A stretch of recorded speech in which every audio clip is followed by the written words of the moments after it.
5 minutes avec Jésus au Saint-Sacrement. Le carnet des merveilles. Comptez les bienfaits au lieu des douleurs. Au nom du Père et du Fils et du Saint-Esprit. Amen.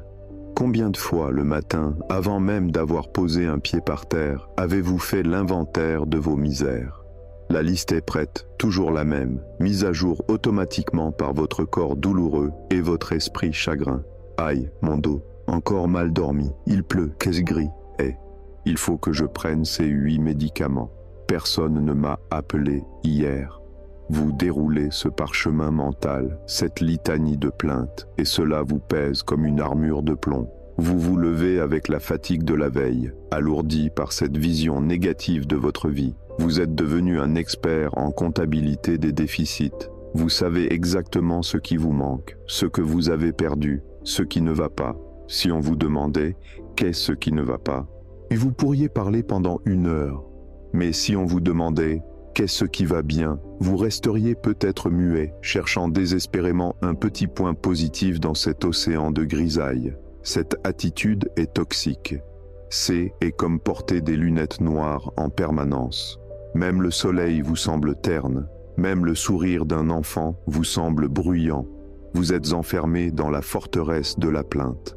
Et cette forteresse, vous l'avez construite pierre par pierre, soupir par soupir. Les autres le sentent. Vos enfants, vos voisins évitent parfois de vous demander comment ça va, parce qu'ils savent que la réponse sera une liste de doléances. Vous devenez amer, et l'amertume est contagieuse. Elle vous coupe de la joie de Dieu, car Dieu est joie.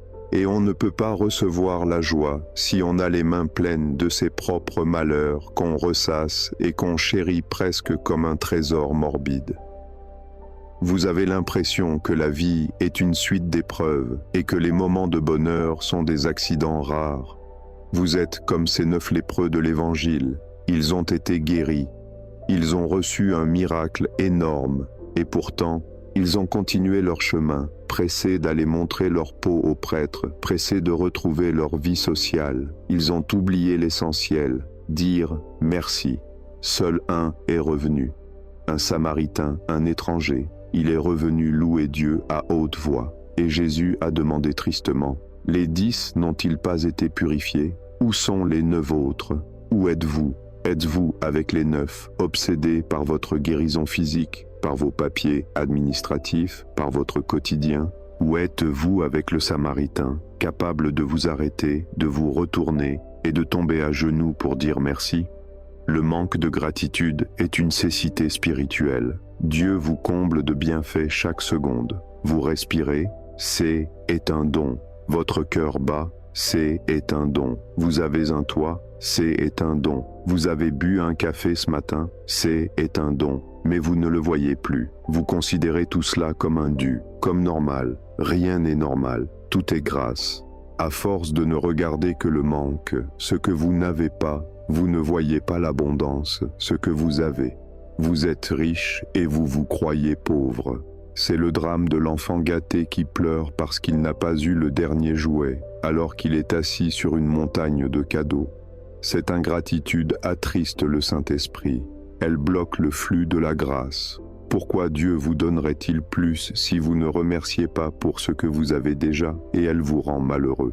Profondément, car la joie ne dépend pas des circonstances maladie ou santé, elle dépend du regard. Un saint malade peut être plus heureux qu'un milliardaire en bonne santé parce qu'il sait dire merci pour une fleur. Vous êtes venu ici pour changer de regard. Vous êtes venu demander les lunettes de la foi. Vous voulez apprendre l'art de l'Eucharistie. Le mot Eucharistie veut dire action de grâce. C'est le secret de Jésus.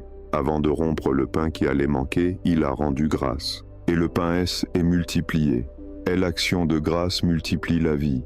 La plainte divise la vie. Voulez-vous ouvrir un nouveau cahier, le carnet des merveilles?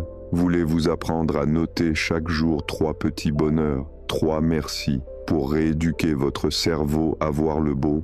Voulez-vous chanter le Magnificat avec Marie, non pas parce que tout va bien politiquement, mais parce que le Puissant a fait pour moi des merveilles? Préparez-vous à la chasse au trésor. Les pépites des ors sont partout dans votre vie, cachées sous la poussière de l'habitude. Nous allons les déterrer. Ouvrons l'Évangile de Luc au 1er chapitre, la visitation. Marie vient de faire un voyage fatigant. Elle est jeune, enceinte dans des conditions suspectes, elle n'a pas de richesse. Son avenir humain est incertain. Pourtant, que sort-il de sa bouche dès qu'elle voit sa cousine? Une plainte? Ah, ma pauvre Élisabeth, si tu savais comme qu'est est dur. Non, elle chante. Mon âme exalte le Seigneur. Le Puissant a fait pour moi des merveilles. Le Magnificat, c'est le cantique de la gratitude pure. Marie ne nie pas les difficultés. Elle parle de son humilité, sa bassesse, mais elle regarde Dieu qui agit. Elle a les yeux magnifiants. Elle magnifie Dieu. Quand vous louez, vous grandissez Dieu en vous. Vous lui donnez de la place. Si vous passez votre temps à magnifier vos problèmes, c'est horrible, c'est grave. Vos problèmes prennent toute la place et Dieu devient tout petit. Faites comme Marie. Inversez la vapeur. Magnifiez le Seigneur et vos problèmes deviendront des marchepieds. Regardons aussi la multiplication des pains. Les apôtres disent « On n'a rien, juste 5 pains ». Ils voient le manque. Jésus prend les pains. Il ne dit pas « c'est peu ». Il rend grâce, il bénit le peu, et le peu devient beaucoup. Si vous bénissez le peu de santé qui vous reste, Dieu vous donnera la force de l'utiliser pour le bien. Si vous bénissez le peu d'argent que vous avez, il suffira. La gratitude est une levure, elle fait gonfler la pâte de la vie. Regardons maintenant Sainte Thérèse de l'Enfant Jésus. Sur son lit de mort, elle souffrait atrocement, mais elle tenait à la main une rose effeuillée, et elle jetait les pétales vers son crucifix. Elle disait « Je haine et pas d'autre moyen de te prouver mon amour que de jeter des fleurs, c'est-à-dire de ne laisser échapper aucun petit sacrifice, aucun regard, aucune parole, de profiter de toutes les plus petites choses et de les faire par amour. » Elle transformait tout en fleurs. Une sœur qui claque la porte, C est une rose pour Jésus patience. Une quinte de tout, C est une rose. Un rayon de soleil, C est une rose. Elle ne subissait pas, elle recueillait. Elle a fait de sa vie une collection de petits riens offerts. Et si est devenue une pluie de roses sur le monde. Et vous, vous avez un cahier vierge dans votre cœur. Chaque soir, avant de dormir, forcez-vous à y écrire 3 choses. Pas des choses extraordinaires, on ne gagne pas au loto tous les jours. Mais j'ai vu un oiseau rouge, le café était chaud. J'ai réussi à prier 5 minutes. Mon voisin M a dit bonjour. En cherchant ces perles, vous allez changer la chimie de votre cerveau. Vous allez sécréter de la joie. Vous allez vous rendre compte que vous êtes infiniment aimé. Dieu sème des clins d'œil sur votre route. Si vous avez le nez par terre, vous les ratez. Relevez la tête. Théologiquement, l'ingratitude est le premier pas vers l'athéisme. Saint Paul dit des païens, ayant connu Dieu, ils ne lui ont pas rendu gloire et ne lui ont pas dit merci. Romains 1, 21. Ne pas dire merci, si et commencer à croire qu'on se suffit à soi-même, qu'on est l'auteur de sa vie. Dire merci, c'est reconnaître sa dépendance heureuse. Tout est don. Même les épreuves peuvent être matière à merci. Merci pour l'humilité qu'elle me donne. Merci pour la patience qu'elle travaille. C'est le niveau expert de la gratitude, voir Job. Dieu a donné, Dieu a repris, que le nom du Seigneur soit béni. Mais commencez par le niveau débutant. Remerciez pour les bonnes choses. Nous allons maintenant prier une litanie de l'émerveillement. Nous allons remercier pour ce qui nous semble banal, car rien n'est banal. Tout est miracle de maintenance divine. Si Dieu cessait de penser à vous une seconde, vous retourneriez au néant. S. Il pense à vous, c'est et qu'il vous aime. Préparez-vous à chanter intérieurement votre Magnificat personnel. Nous voici au cœur de l'action de grâce. Oubliez vos manques, regardez vos mains pleines, répétez intérieurement avec la joie d'un enfant au matin de Noël.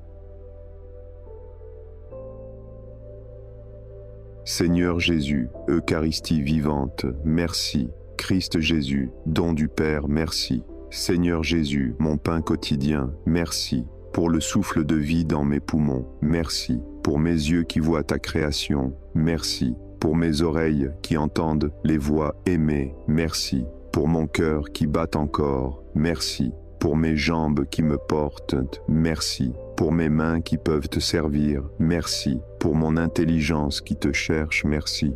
Pour le toit au-dessus de ma tête, merci. Pour le lit où je me repose, merci. Pour l'eau potable au robinet, merci. Pour la nourriture sur ma table, merci. Pour les vêtements qui me couvrent, merci. Pour le soleil qui chauffe mes os, merci. Pour la pluie qui arrose la terre, merci. Pour mes parents qui m'ont donné la vie, merci. Pour mon baptême qui m'a donné la vie, merci. Pour les prêtres qui me donnent tes sacrements, merci. Pour les amis fidèles, merci. Pour les sourires des inconnus, merci. Pour les enfants qui jouent, merci. Pour les souvenirs heureux qui me réchauffent, merci. Pour les épreuves passées qui m'ont fortifié, merci. Pour le pardon que j'ai reçu 5 fois, merci. Pour la patience que tu as avec moi, merci. Pour l'espérance du ciel, merci. Je te remercie pour ce que je n'ai pas, car tu sais ce qu'il me faut. Je te remercie pour mes limites qui me gardent humble.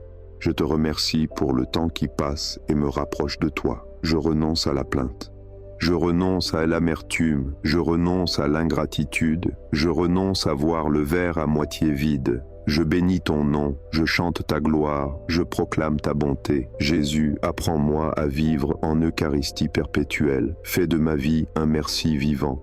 Que mon dernier mot soit merci. Vierge Marie, apprends-moi le Magnificat. Sainte Thérèse, apprends-moi à jeter des fleurs. Saint François, apprends-moi à louer Frère Soleil. Tout est ses grâces, tout est don, tout est amour. Agneau de Dieu, trésor des fidèles, sois béni. Agneau de Dieu, source de toute joie, sois béni. Agneau de Dieu, fin de toute soif, sois béni. Vous souriez, c'est normal. La gratitude est le plus puissant antidépresseur. Maintenant, faisons une consécration de votre mémoire. Vous allez décider de ne stocker que le positif dans votre disque dur spirituel. Dites cette prière. Dieu bon, Père des Lumières, je te consacre ma mémoire. Elle a été trop souvent un grenier de rancune et de regrets.